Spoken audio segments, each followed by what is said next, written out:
Self advocacy of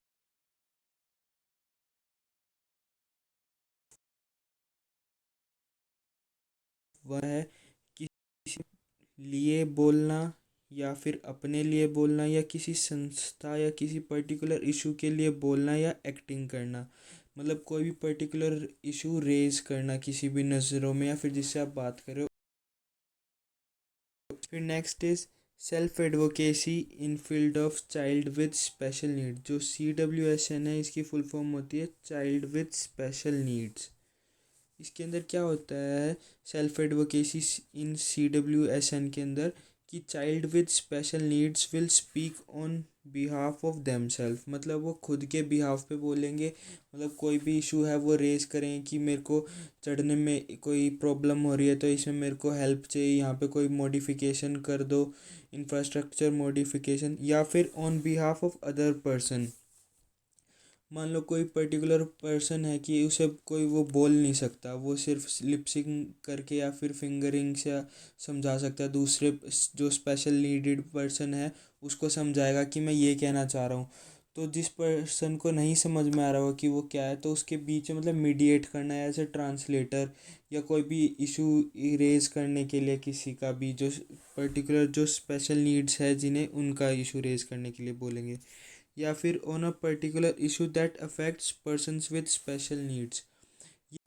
जैसे कहीं पे स्टेयर्स हैं, पर अब कोई व्हील चेयर वाला पर्सन है, उसे चढ़ने में प्रॉब्लम हो, कैसे चढ़ेगा?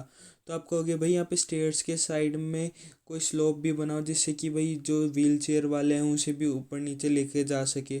तो उसके लिए आप खुद ही अपनी तरफ से अपने एफर्ट डाल के जो पर्टिकुलर इशू को रेज करेंगे, जो स्पेशल नीडेड पर्सनस को प्रॉब्लम कर रहा होगा। तो वो आएगा सेल्फ एडवोकेसी इन CWSN में। नेक्स्ट है हमारा अकॉर्डिंग टू वुलन बर्जन।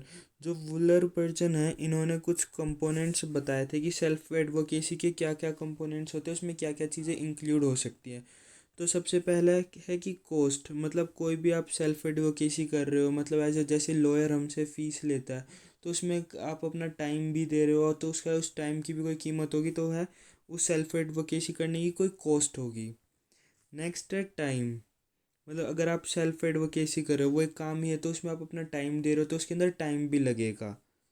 फिर उसके बाद है नेक्स्ट पॉइंट दिया था उन्होंने स्ट्रेस, कि आप कोई भी किसी भी इशू को रेज कर रहे हो, या फिर अगर आपको कोई कल जाके जैसे कि कहना है कि भाई मेरे को ये कहना है, तो आपको एक दिन पहले प्रिपेयर होना पड़ेगा, या उसको केस स्टडी वगैरह करना पड़ेगा। किसी को अगर किसी के लिए आप बोल रहे हो, किसी की एडवोकेसी करोगे, तो उसके अंदर आपको स्ट्रेस भी लेनी पड़ेगी कहीं ना कहीं। और फोर्थ पॉइंट दिया था उन्होंने कि मनी। मतलब कहीं भी आप जो टाइम दे रहे हो अपना, स्ट्रेस दे रहे हो अपना, तो उसकी कुछ ना कुछ मनी तो होगा, वो पैसे तो लेोगे आप। अगर कोई आपको एज एडवोकेट ले रहा है, तो उसकी कोई फ़ी तो चार्ज करेंगे, तो एज सच मनी भी आएगा।